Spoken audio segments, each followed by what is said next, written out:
Breaking news show cause నోటీసులపై తీన్మార్ మల్లన్న స్పందించారు. Congress తీరు బీసీలకు షోకాజ్ నోటీసులు ఇచ్చినట్టుగా ఉందన్నారు. రాహుల్ గాంధీ బాటలో పయనిస్తూ బీసీల గురించి మాట్లాడితే షోకాజ్ నోటీసులు ఇస్తారా అని ప్రశ్నించారు. కొందరు నేతలు బీసీలను పార్టీకి దూరం చేయాలని చూస్తున్నారని ఆరోపించారు. బీసీ సమాజంతో మాట్లాడి నోటీసులకు సమాధానం ఇవ్వాలా లేదా అని దానిపై డిసైడ్ అవుతానన్నారు.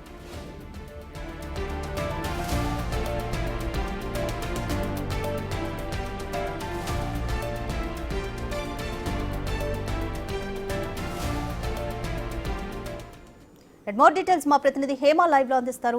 హేమ, కాంగ్రెస్ అధిష్టానం తీన్మార్ మల్లన్నకు నోటీసులు జారీ చేసింది, ఏముంది ఈ నోటీసుల్లో? పార్టీ లైన్ దాటుతూ పార్టీకి సంబంధించి ప్రభుత్వానికి సంబంధించి బయట తప్పుడు ప్రచారం చేస్తూ అదేవిధంగా పార్టీ లైన్ దాటుతూ ప్రవర్తిస్తున్నందుకు నిన్న సాయంత్రం 6:15 తీన్మార్ మల్లన్న అలియాస్ చింతపండు నవీన్కి కాంగ్రెస్ క్రమశిక్షణ కమిటీ చిన్నారెడ్డి నోటీసులు షోకాజ్ నోటీసులు జారీ చేశారు. ప్రధానంగా ఈ నోటీసులో ఉన్న అంశాలు ఏంటంటే బీసీల మనోభావాలు దెబ్బతినేలా కులగణకు సంబంధించినటువంటి నివేదికను తగలబెట్టినందుకు క్రమశిక్షణ కమిటీ తగిన చర్యలు మీ పైన తీసుకుంటుంది అంటూ కూడా మెన్షన్ చేశారు. అదేవిధంగా ఏదైతే కాంగ్రెస్ ప్రభుత్వం దేశానికి ఒక రోల్ మోడల్గా తెలంగాణ రాష్ట్రంలో కులగణను ఏర్పాటు చేసి కులగణన సంబంధించినటువంటి సర్వే కంప్లీట్ చేసి ఎంతో ప్రౌడ్గా చెప్పుకుంటున్నటువంటి సమయంలో దానికి సంబంధించినటువంటి రిపోర్ట్ను తగలబెట్టినందుకు మాకు కార్యకర్తల నుంచి నేతల నుంచి అనేక కంప్లైంట్స్ వచ్చాయి.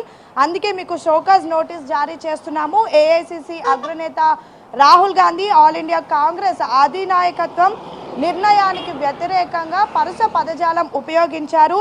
మరీ ముఖ్యంగా మీ మీడియా మీకున్నటువంటి ఒక వ్యక్తిగత ఛానల్లో ఆ ప్రభుత్వానికి ఆల్ ఇండియా కాంగ్రెస్కి వ్యతిరేకంగా మాట్లాడారు. అదేవిధంగా సభల్లో కూడా మాట్లాడారు. అందుకే ఈ నోటీస్ని జారీ చేయడం జరుగుతుంది. పార్టీ ప్రయోజనాలు పక్కన పెట్టి మీరు మీ వ్యక్తిగత అజెండా నెరవేర్చేందుకు ప్రయత్నిస్తున్నట్టుగా కూడా మాకు అనేక కంప్లైంట్స్ వచ్చాయి అంటూ కూడా ఆ నోటీస్లో మెన్షన్ చేశారు. అయితే ఇందులో ప్రధానంగా హైలైట్ చేసింది ఏంటంటే కాంగ్రెస్ బీఫామ్ ఇచ్చి ఎమ్మెల్సీ అయ్యేందుకు మా ప్రభుత్వంతో పాటు నాయకులు కూడా మీ వెనుక ఉండి కృషి చేసి మిమ్మల్ని గెలిపిస్తే ఈ విధంగా పార్టీ లైన్ దాటుతూ పార్టీ పైన ఇలాంటి ఆరోపణలు చేయడం ఎంతవరకు కరెక్టు? ప్రస్తుతం నిన్న సాయంత్రం తీన్మార్ మల్లన్నకు షోకాజ్ నోటీసులు జారీ అయ్యాయి. వారం రోజుల వ్యవధిలో దీనికి సంబంధించి ఎక్స్ప్లెనేషన్ వివరణ ఇవ్వాలి అంటూ కూడా నోటీసులో మెన్షన్ చేశారు. అంటే ఫిబ్రవరి 12వ తారీఖులోగా దీనికి సంబంధించినటువంటి షోకాజ్ నోటీస్కి సంబంధించి అందులో మెన్షన్ చేసినటువంటి క్వశ్చన్స్కి వివరణ ఇవ్వాలి అంటూ కోరారు. ఎందుకు ఆ విధంగా ప్రవర్తించాల్సి వచ్చింది?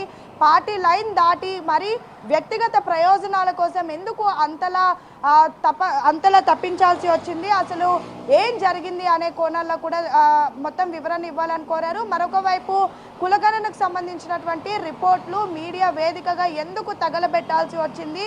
రాష్ట్రం అంతా కూడా చూసి దాన్ని తప్పుదోవ పట్టేటటువంటి అవకాశం ఉంది కాబట్టి దానికి సంబంధించి వివరణ ఏంటి అంటూ కూడా క్రమశిక్షణ కమిటీ చైర్మన్ చిన్నారెడ్డి కోరినటువంటి పరిస్థితి. ఇక దీనిపైన ఇప్పటికే చింతపండు నవీన్ అలియాస్ తీన్మార్ మల్లన్న రెస్పాండ్ అయ్యారు.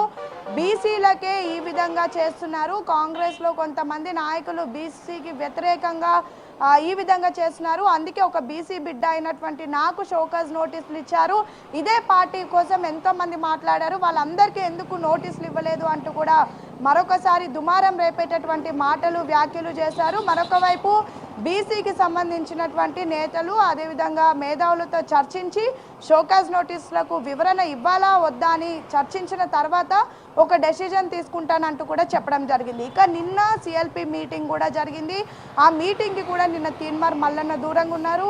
రీసెంట్గా జరిగినటువంటి పార్టీ యాక్టివిటీస్ అన్నిట్లో కూడా ఆయన దూరంగా ఉంటూ వచ్చారు. ఇక మొన్న మండలిలో మాట్లాడుతూ కూడా కొన్ని సంచలనమైనటువంటి కామెంట్ చేశారు. అయితే రీసెంట్ డేస్లో తీన్మార్ మల్లన్న ప్రవర్తన అనేది పార్టీకి పెద్ద తలనొప్పిగా మారింది. మరొక వైపు ప్రతిపక్షాలకు అదొక ఆయుధంగా మారింది. అంటే మీ పార్టీలో ఉన్నటువంటి ఎమ్మెల్సీయే మీ కులగణన రిపోర్ట్లు తగలబెట్టాలంటున్నారు. అలాంటిది మేమెలా నమ్మాలి, మేమెలా మాకు సంబంధించినటువంటి వ్యక్తిగత వివరాలు ఇవ్వాలి అంటూ మండలిలో అటు సభలో కేటీఆర్ ప్రశ్నించారు. అదేవిధంగా మండలిలో కవిత కూడా ప్రశ్నించింది.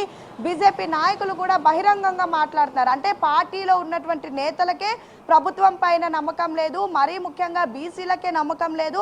అలాంటిది సామాన్య ప్రజలు మిమ్మల్ని ఎట్లా నమ్మాలి, ప్రతిపక్షాలు మేమెలా నమ్మాలి అంటూ కూడా ఎప్పటికప్పుడు కూడా దుమారం రేపుతూ దుమ్మెత్తిపోస్తున్నారు. సో ఈ నేపథ్యంలో అనేక కంప్లైంట్స్ అటు నేతల నుంచి కార్యకర్తల నుంచి పెద్ద ఎత్తున మహేష్ కుమార్ గౌడ్కి వచ్చాయి. సో ఈ నేపథ్యంలో నిన్న నోటీసులు జారీ చేశారు. ఇన్ కేస్ నోటీసులకు రెస్పాండ్ అవ్వకపోతే మాత్రం కాంగ్రెస్ రాజ్యాంగం వ్యతిరేకంగా ప్రవర్తిస్తే ఖచ్చితంగా కఠినమైనటువంటి చర్యలు తీసుకుంటారు. ఎమ్మెల్సీ తీన్మార్ మల్లన్నను సస్పెండ్ చేసేటటువంటి అవకాశాలు కూడా ఉన్నాయి. Radhika, thank you Hema.